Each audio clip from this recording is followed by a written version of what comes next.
যদেশ আকাশ আনন্দং ন স্যাৎ এষ হি এবা নন্দায়তি।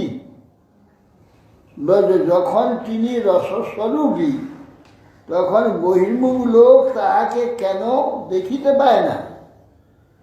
বা মায়াবদ্ধ জীবের দুই প্রকার অবস্থিতি, অর্থাৎ পরাগ অবস্থিতি, প্রত্যক অবস্থিতি। পরাগ অবস্থিতি ক্রমে জীব কৃষ্ণ বহির্মুখ, অতএব কৃষ্ণ সৌন্দর্য দর্শনে অক্ষম।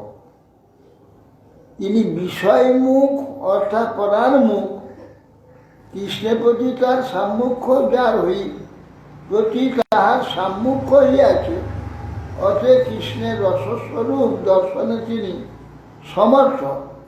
কঠোপনিষদ বলিয়াছেন, পরাঞ্চি খানি ব্যক্তি ন স্বয়ং ভুবস্ত স্মাৎ পরাং পশ্যতি নান্তরাত্মন ক্বচিৎ ধীর প্রত্যাগাত্মনময়ী ঐশ্বদাবৃত চক্ষুরমৃতমিত্যেন। ব্রহ্মা ইন্দ্রিয় সমূহকে বহির্মুখ করিয়া রচনা করিয়াছে, সেই হেতু জীব বাহ্য বিষয় দর্শন করিয়া থাকে। বহির্মুখ প্রবৃত্তি বন্ধন তারা নিজ নিজ অন্তরাত্মা শ্রী ভগবানকে দর্শন করতে পারে না।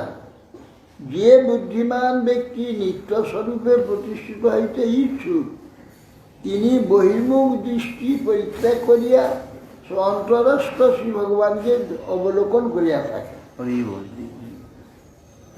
এই জন্য পরাগ আর প্রস্তাব করে দিয়েছে, যেন বাইরে সব দূরের দিকে দেখছে, ভিতরটা দেখতে পাবে না।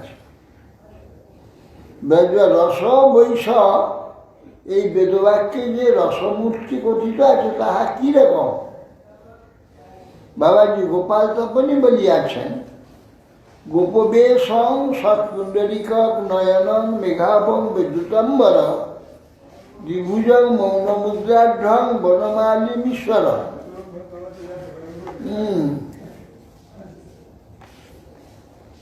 বেজা বলছে, এখন বুঝতে পারিলাম যে শ্রীকৃষ্ণ স্বরূপই চিৎজগতের নিত্যসিদ্ধ স্বরূপ।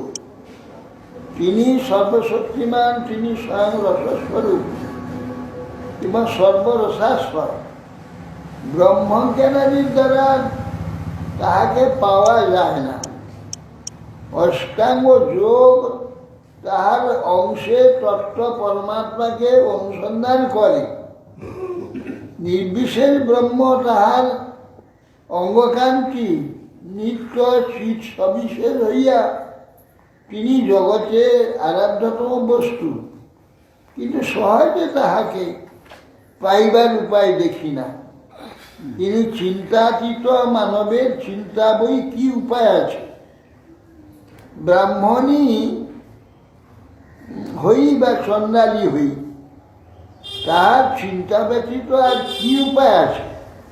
তাহার প্রসন্নতা লাভ করিবার উপায়কে দুরূহ বোধ হইতেছে। বাবাজি বলছেন, কট বলিয়াছেন, তদ আত্মস্থজ অনুপশ্যন্তি ধীরা তেষাং শান্তি শাশ্বতী নতেরেশা।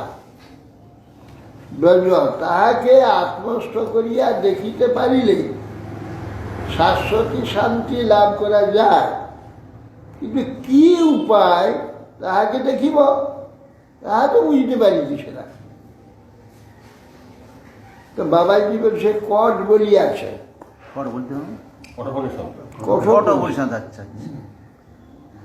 নায়মাত্মা প্রবচনে ন লভ্য ন মেধয়া ন বহুনা সুতে ন যমে এসবিনুতে তেন লভ্য তস্য এষ আত্মা বিবৃণুতে তনুষ্য। বলছে না, আত্মাকে প্রবচন দ্বারা পাওয়া যায় না, মুখ সূক্ষ্ম বুদ্ধিতে পাওয়া যায় না, বহু শ্রবণ করলেও পাওয়া যায় না। এখানে সুতেন খবর না বহু শাস্ত্র অনুশীলন? সুতেন এটা কি বহু শাস্ত্র অনুশীলন না শাস্ত্র জ্ঞানে? শাস্ত্র জ্ঞান। যমের যম এব এস বিনুতে, যম যাহাকে এস, এই যে আত্মা পরমাত্মা, বিনুতে তাকে বরণ করবে, তেন লভ্য, তার দ্বারাই লাভ হবে। তস্য এস আত্মা বিবৃণতে তনুষা, তার নিকটে তার স্বয়ং শরীরটাকে প্রকাশ করে, সে দেখতে পাবে। শ্রীমান ভাগবতে বলছে, তথাপি তে দেব পদাম বুজদ্বয়ম। যম শব্দটা কি ব্যবহার হয়? যম শব্দটা কি ব্যবহার হয়? যম মানে যাকে, যাহাকে যম। অন্তস্থ য মানে যে, ওর সঙ্গে ম দিয়ে অম মানে কে, যাকে। ইয়ম ইয়ম ইয়ম ইয়ম ইয়ম যাকে। তথাপি তে দেব পদাম্বুজদ্বয় প্রসাদ লেশ অনুগৃহ বই জানাতি তত্ত্বং ভগবান মহিম্ন ন চান্য একপি শিরং বিচ্ছিন্ন।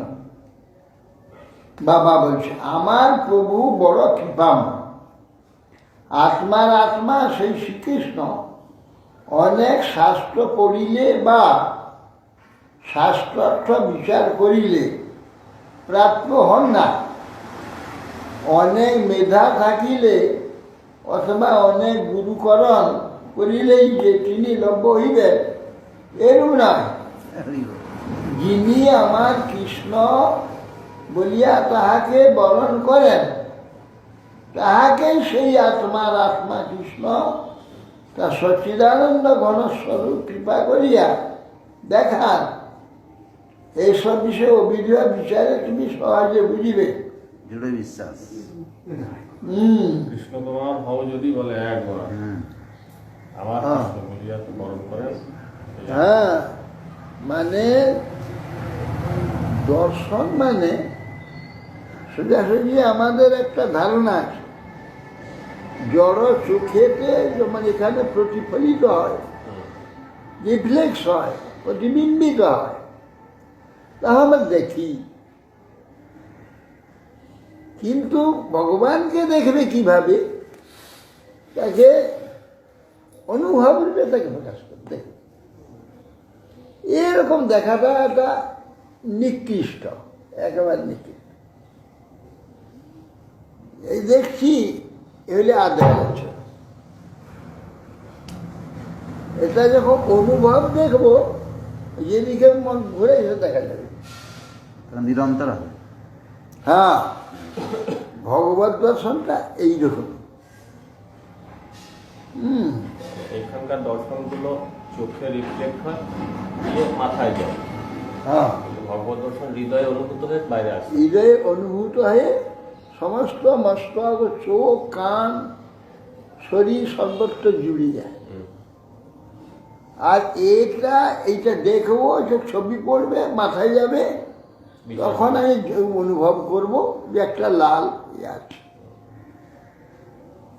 কিন্তু ওই ভগবান যখন দর্শন হবে, সমস্ত শরীর জুড়ে, চোখ জুড়ে, কান জুড়ে, নাক জুড়ে, মুখ জুড়ে, হাত জুড়ে, পা জুড়ে, সর্বত্র জুড়ে তাকে রাখা যায়। সেইটাই বিচার, সেইটাই কথাই বলছে। বেদে কি কৃষ্ণ নামের উল্লেখ আছে? বাবাজি, অনেক স্থানে উল্লেখ আছে। কোন স্থানে পরব্রহ্ম শব্দ, কোন স্থানে সংবোম শব্দ, কোন স্থানে গোপালপুরী, কোন স্থানে গোকুল, এই প্রকার উল্লেখ আছে। সেটা সতরে আছে। ঋচ অক্ষরে পরমে বোমম যস্মিন দেবা অধিবিশ্ব নিষেধু যস্তন্ন বেদ কিমুচা কিমুচা করিষ্যতি জয় ইতদ বিদুষ্ট ইমে সমাস হতে। এটা 2 নম্বর বলছে, ঋক প্রতিপাদ্য অক্ষর পরম ধাম কল্প যে পরমেশ্বরের সমস্ত দেবতা আশ্রয় করিয়া বিরাজ করিতেছেন, সেই পরম পুরুষকে যিনি অবগত না হন, তিনি ঋগ দ্বারা কি করিবেন? তাহারা তাহাকে জানেন, তাহারা কৃতকৃতার্থ। এইটা, এই যে দর্শন, প্রকৃত তত্ত্ব এভাবে বিশ্লেষিত হয়ে চিত্তে যখন তার স্বরূপটা অনুভব হবে, তখন প্রত্যক্ষ হবে। কিন্তু সেটা হতে গেলে চিত্রটাকে কতটা উন্নত করতে হবে, তারপরে হবে। অচঞ্চল ও স্থির, নানা কার্যেতে নানা বিষয়েতে ব্যস্ত এ হেন যে চিত্ত, সেই চিত্রটা আসবে না। ছবেই না। সেই জন্য যোগীরা কেন ধ্বংস হয়ে গেল, তখন আসবে। আর বিক্ষিপ্ত হয়ে আছে চিত্ত নানা বিষয়, সেটাকে নিয়ে আসবে কি করে? ঝিলঝিল ঝিলঝিল ঝিলঝিল করে যদি ছবিটা দেখা যাবে কি? স্থির হবে, তখন ছবিটা দেখা যাবে। ঝিলঝিল ঝিলঝিল করছে, তার ছবি আছে, কিছু দেখা যাচ্ছে না।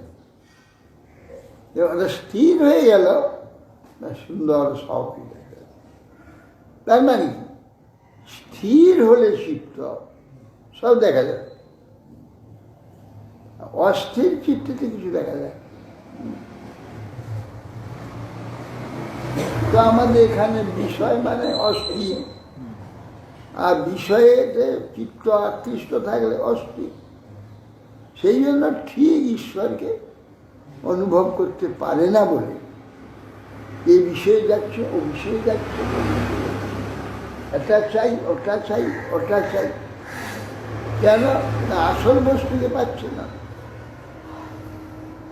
আর এটা চাই, ওটা চাই, সেটা ছুটিতে আসলে সে আসছে না, আসলে সে পাওয়া যাবে না। গোলমালটা এখানে হয়ে গেছে।